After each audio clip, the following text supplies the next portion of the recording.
السلام علیکم دوستو، آج جو کہانی آپ کو سنا رہا ہوں، اس کہانی سے آپ کو یہ اندازہ ہو جائے گا کہ ہمارے پرانے دور میں ہم دنیا کے حکمران کیوں تھے۔ کیونکہ اس وقت ہم ایک دوسرے کے لیے آسانیاں پیدا کرتے تھے اور ایک دوسرے کو فیسیلیٹیٹ کرتے تھے، اور اس وقت ہماری نظریں دنیا کی بڑی بڑی ریاستوں پہ ہوا کرتی تھی تاکہ ہم اس ریاستوں تک پہنچ جائے اور دین اسلام کو پھیلا سکے۔ تو اسلام پھیلنے کے ساتھ ساتھ ہمارا اپنا بھی بہت ہی اہم یعنی دنیا اور آخرت کی کامیابیاں مل گئی ہمیں بھی۔ ہمارے زندگی کا جو لیونگ سٹینڈرڈ تھا وہ بہت اب تھا، اور ہمارے جو خیالات تھے اور تخیلات تھے اسے دنیا شاباشی دے رہی تھی۔ کہانی کی طرف واپس آتے ہیں کہ ایک بوڑھا بابا جس کے ساتھ ایک دفعہ ایک نوجوان نے کوئی اچھائی کی تھی، بازار سے گزر رہا تھا اور اس نوجوان کو پولیس والوں نے پکڑا۔ یہ پرانی دور کی بات ہے، اور ادھر ہی بازار میں مارنا پیٹنا شروع کر دیا۔ ایسے حالات میں اب بوڑھے انسان کو اس نوجوان کی وہ اچھائی سامنے آ گئی، اور اس کے غیرت نے گوارا نہیں کیا کہ اس نوجوان کو یہ اذیت اور یہ تکلیف پہنچے۔ اس کے گلو خلاصی کے لیے اس بابا نے یہ تدبیر نکالی کہ پورے بازار میں واویلا مچانا شروع کر دیا کہ بادشاہ سلامت فوت ہو گئے۔ اب یہ آواز جیسے ہی پولیس والوں کی سننے میں آئی تو یکدم اس نوجوان کو چھوڑا اور محل کی طرف بھاگ گئے۔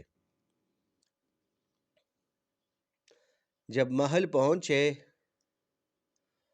اور حالات سے خود کو باخبر کیا تو یہ خبر جھوٹی ثابت ہو گئی اور بادشاہ سلامت زندہ تھے۔ اسی اثناء میں پولیس والے دوڑے دوڑے واپس بازار کی طرف آ گئے، اور کیا دیکھتے کہ وہ نوجوان تو غائب ہے لیکن وہ بابا وہاں پر موجود ہے۔ اب دیکھیے اس کی سچائی اور اس کے دماغ اور تھنکنگ کی کلیئرنس دیکھ لے کہ یہ وہاں سے خود نہیں گئے، بلکہ جس مقصد کے لیے واویلا مچایا تھا اس مقصد کو پورا کیا اور پھر وہاں بیٹھ گئے۔ اگر اس مقصد کے کوئی سائیڈ بیکس آتے ہیں اور کوئی نقصان ہوتا ہے تو یہ اس کو پورا کرے۔ تو پولیس والوں نے بابا کو پکڑا اور پوچھا کہ آپ نے آخر کار یہ بات کیوں پھیلائی؟ تو بابا نے بڑی راست گوئی سے کام لیتے ہوئے یہ کہانی سنائی کہ یہ لڑکا ایک نہایت شریف اور اچھے دل و دماغ کا مالک ہے، اور ایک ایسی پریشانی میں میری مدد فرمائی تھی اس انسان نے کہ میری غیرت نے گوارا نہیں کیا کہ میں اس کو درد اور تکلیف میں دیکھوں۔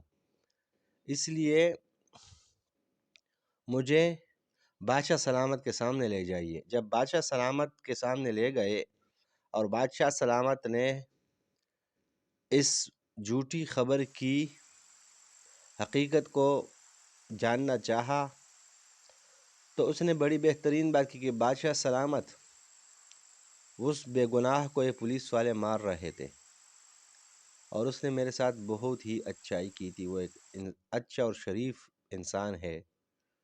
یہ جھوٹی بات پھیلا کر آپ کی جان تو نہیں گئی لیکن اس انسان کی جان بچ گئی۔ بادشاہ نے اس شخص کی شرافت کو دیکھتے ہوئے اس کو چھوڑا، لیکن یہ یاد رکھیے کہ اس طرح کی بات اگر آج کے دور میں ہو جائے، آج کل ہم دنیا کے حاکم نہیں ہیں، ہمارے زندگی کا معیار اور ہمارے سوچوں کا محور وہ نہیں رہا کہ ہم دوسرے ملکوں کو فتح کریں۔ آج کل ہمارے زندگی کا محور یہی ہے کہ ایک دوسرے کو فتح کرے۔